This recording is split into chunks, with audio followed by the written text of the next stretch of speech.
He hit me. His mom did this. My husband hit me in front of his mother, but her reaction shocked everyone in the room. I should probably back up and say this wasn't our first argument, or even our ugliest. It was just the first time his hand actually connected with my face instead of a wall, a door frame, or the steering wheel of his beloved Ford F-150. It happened on a Tuesday, which feels offensive for some reason. Tuesdays already suck. They don't need this kind of responsibility. Anyway, I'm Claire, 34, former optimist, current woman who can pack a life into 3 trash bags in under an hour. I live in Indiana, which is important because in Indiana, everyone thinks they're not that kind of family right up until the cops show up in the cul-de-sac. My husband's name is Ryan, or as my best friend calls him now, Exhibit A. We'd been married 5 years. Long enough to own matching towels, short enough that the wedding photos still feel like a practical joke the universe hasn't admitted to yet. The first year was good. The second year was fine. By year 3, I'd started Googling things like how to tell if your husband is just stressed or secretly hates you. The signs were there, the greatest hits. Punching the pantry door because someone finished the last Oreos. Driving like we were in a Fast and Furious reboot anytime he was mad. The way he'd say, "You're so sensitive," in that soft, mocking voice that makes you feel stupid for having a pulse. And the apologies. God, the apologies. Long, dramatic speeches, crying into my hair, promising therapy he never booked. If words could fix drywall, our living room would have been a cathedral. But he had never hit me. Not until the Tuesday his mother came to dinner. Her name is Donna, and she's one of those Midwestern women who could make a casserole out of 3 ingredients and a grudge. She wore pearls to our wedding and jeans to her own husband's funeral. She's not cold, just efficient. Ryan always turned into the teenage version of himself around her. Suddenly he was loud, competitive, ready to impress. Like if he stacked the dishwasher just right, she'd finally say, "Good job, champ," and hand him a trophy. That night, I made lasagna. Well, made. I took it out of the freezer, removed the cardboard, and put it in the oven. I am not one of those women on Instagram whose kitchens look like they double as food studios. My kitchen looks like what happens when 2 people who both swear they'll do the dishes in a minute live together for 5 years.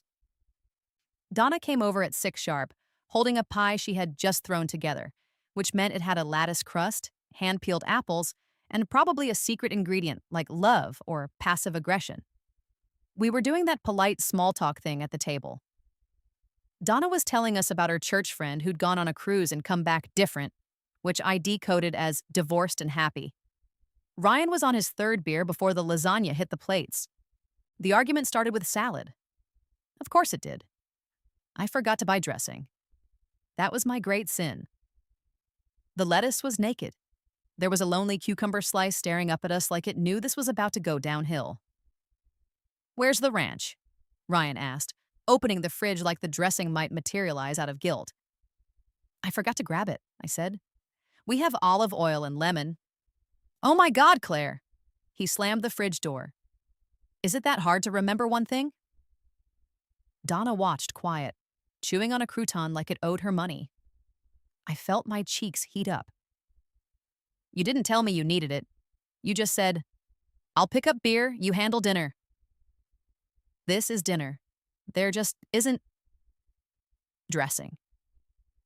He laughed, this sharp, humorless sound. "It's basic stuff, Claire. Normal wives remember this kind of thing." There it was. Normal wives. The ghost of some imaginary woman who lived in his head rent-free, vacuumed in pearls, and kept ranch dressing in every pocket like a condiment Santa. I should have let it go. I know that. I can see the fork in the road in hindsight. Smile, apologize, promise to do better. That's the script. But something in me snapped. Maybe it was the long day at work. Maybe it was the way Donna's eyebrows lifted just slightly, like she was checking to see if I'd fold. "Normal husbands," I said, "can open a fridge and survive seeing spinach without dressing." Donna's eyes flicked to Ryan. He went very still. You know that feeling when you drop your phone, and in those fractions of a second, you process every life decision that led to this moment. That's what the air did around us. Everything slowed down, his shoulders tightening, his jaw clenching, his fingers curling around the back of the chair. "Watch your tone," he said. "Watch your beer." I shot back before my survival instinct could tackle my mouth. He moved fast. He crossed the kitchen in 3 steps. His hand came up, open palm, not a fist, as if that made it better, and cracked across my left cheek. The sound was louder than the pain at first, a wet, ugly smack that echoed against the cabinets. My head snapped to the side.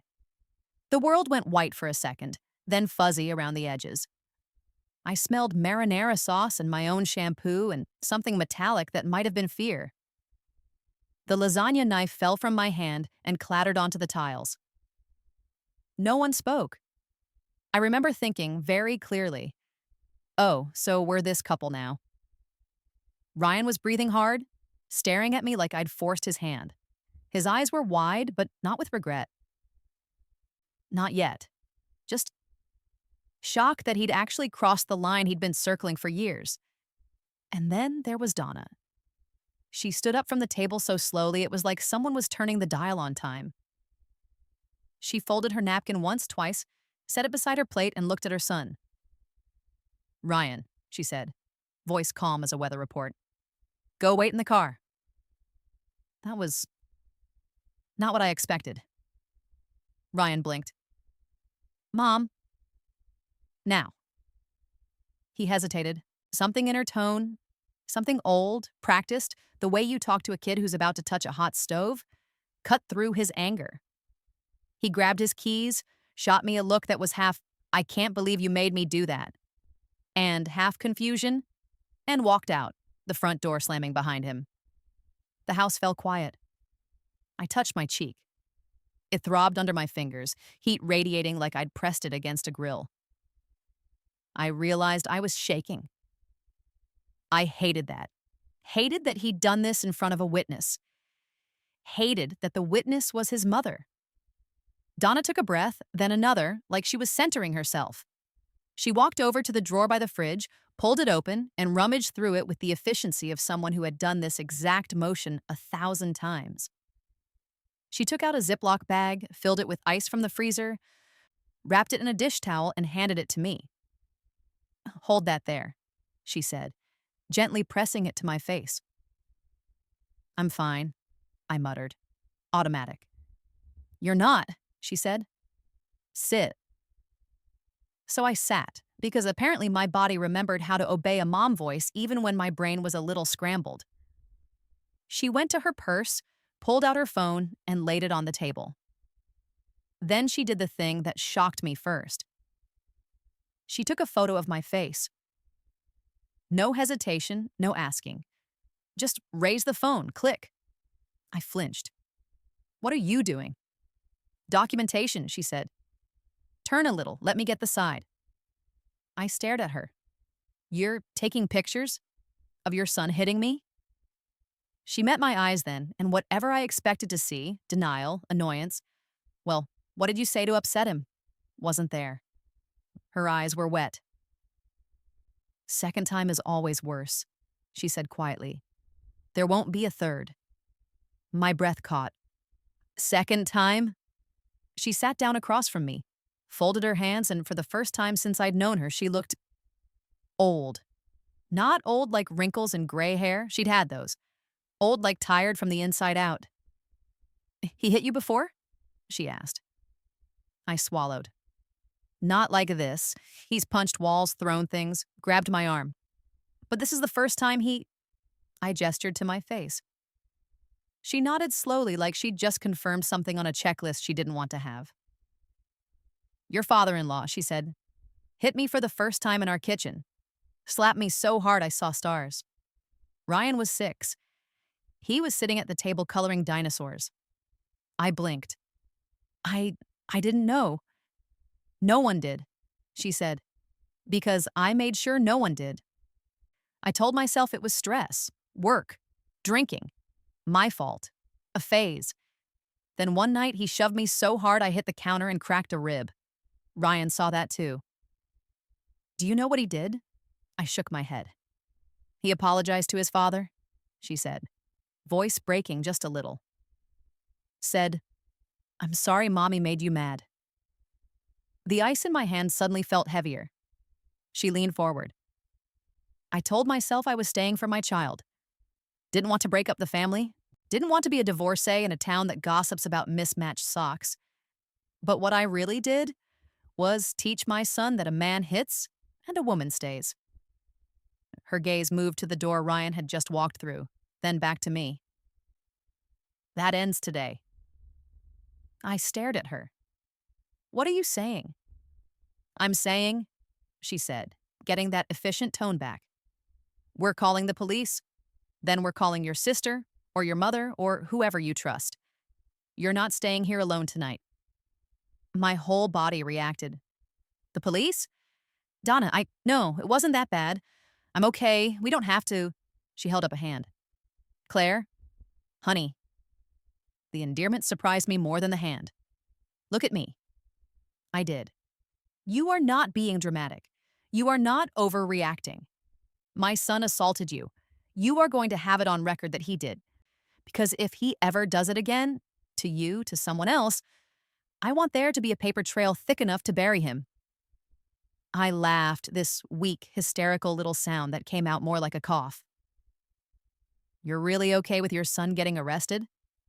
She didn't blink. I'm not okay with my son being the kind of man who hits his wife. The rest is just consequences. That's when I started crying. Not the cute movie tears either. The ugly kind where your face scrunches up and your nose runs and you make sounds you hope no one ever records. She let me get it out.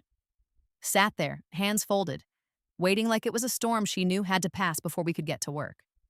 When I finally stopped, hiccuping, I whispered, He'll hate you. She gave a small, sad smile. He already does.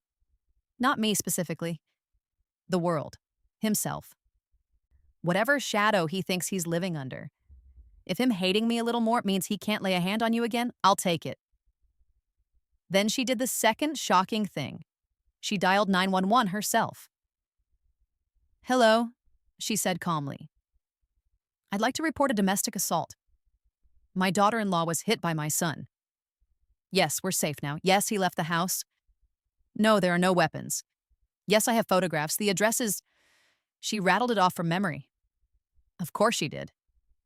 I sat there, ice pack against my face, listening to my mother-in-law describe what had just happened like she was reading from a recipe card. Clear, precise. No embellishments. No excuses. The police said they were on their way. Donna hung up and turned to me. Go pack a bag, she said. Just clothes and essentials for a few days. Leave the rest. We'll deal with that later. Where would I even go? I asked. Wherever you want, she said. Hotel? Friend's house. My house, if you'll let me. Whatever feels safest. But you're not staying here tonight. I won't walk back out of this house and leave you in the same place I left myself for 27 years.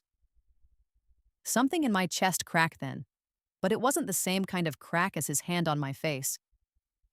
This one felt like a window opening. Why now? I asked quietly.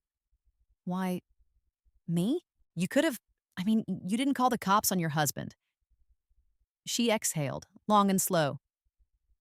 Because nobody did it for me, she said. And I've been carrying that shame around like it was mine. I won't watch another woman take on something that never belonged to her.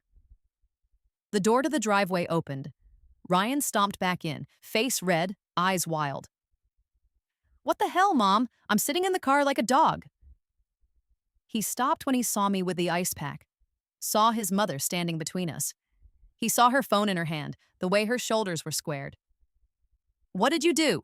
He demanded. I called the police, she said, voice steady. You what? His voice cracked. Are you insane? It was an argument. He gestured at me, searching for the right justification. Like maybe the cops had a list of valid reasons to hit your wife. they'd check for him. Donna didn't look away. You hit her, Ryan. He scoffed, shifting his weight like a teenager again. It was a slap. I barely touched her. The left side of my face pulsed in protest.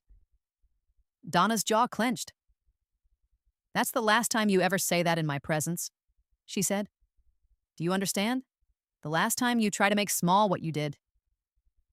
He laughed, but there was panic under it. They're not going to arrest me. I didn't do anything wrong. They'll see the mark on her face, she cut in. They'll see the photos. They'll hear the 911 call I made using my full name and address, and they'll know your own mother turned you in. Think about that. Think about how many times I've stayed silent and how bad you had to get for me to open my mouth.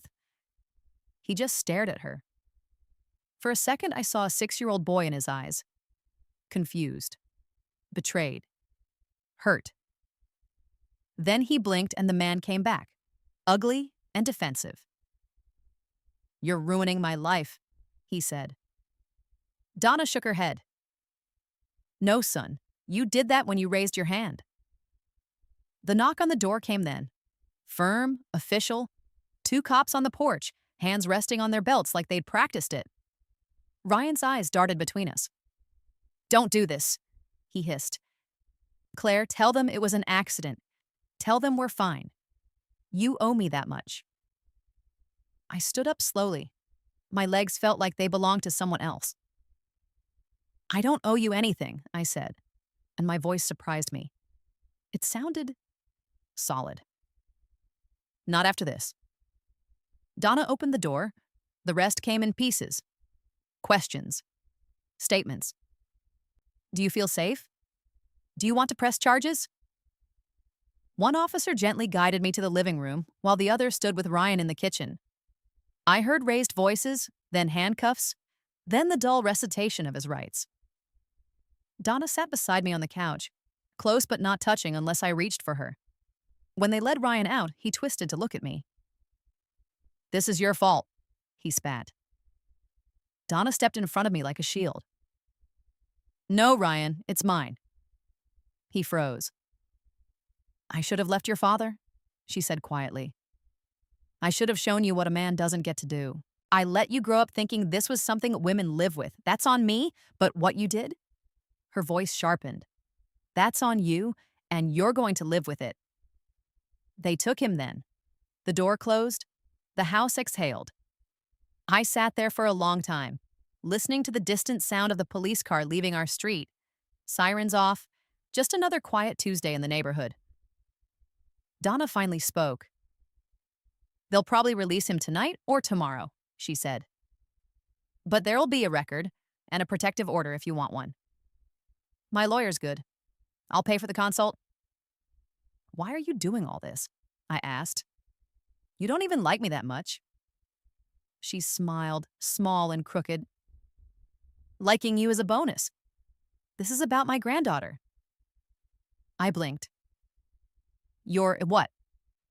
She shrugged. The one you'll have someday, if you want. Or my grandson. Or the neighbor's kid. Any girl or boy who might one day look at you and Ryan and think, that's what love looks like. I refuse to let that be the story. I laughed through my tears. You're assuming a lot about my future. She stood, patted my shoulder. You're still here, aren't you? You got hit. And you're still making jokes. That's a woman with a future. She handed me my keys. Come on, she said. Let's go. You can stay at my place tonight. We'll eat pie for dinner and figure out the rest tomorrow. Donna, I said, my voice soft. What if I go back? She didn't sugarcoat it. You might, she said. A lot of us do. Trauma is sticky, but if you do, it'll be with your eyes open. And it won't be because no one ever showed you another option. She paused. And if you go back and he hits you again, I'll be the first one to drive you to the station to file new charges. I'm done being the woman who looks away. I nodded, more to myself than to her. As we walked out of the house, I glanced back at the kitchen, the fridge, the lasagna, the salad nobody had touched. I thought of all the dinners we'd had there, All the arguments, all the apologies. It didn't look like my kitchen anymore. It looked like a crime scene. Later, at Donna's house, we sat at her table in our pajamas, eating pie straight from the pan. My cheek still hurt, but the ice had numbed it some. She wrapped an old Afghan around my shoulders and told me stories about herself at my age. Things I'd never heard before. Times she almost left. Times she stayed. Times she wished someone had grabbed her by the hand and said, "Run." "I don't know what I'm going to do," I admitted at one point.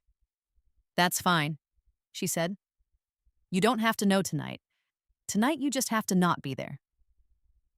I went to bed in her guest room with the smell of cinnamon still in the air and her words stuck in my head. Second time is always worse. There won't be a third. The next morning, I woke up with a swollen cheek, a headache, and a text message from an unknown number.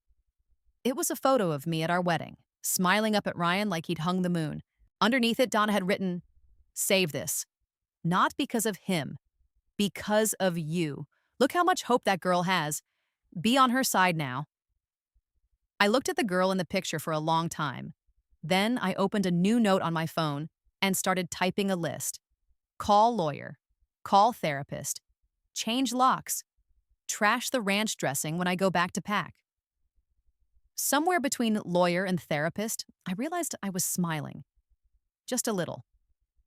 My husband hit me in front of his mother, and his mother called the cops on him. Turns out sometimes the cycle breaks not with a scream, but with a woman in a pearl necklace saying, "Enough," and meaning it.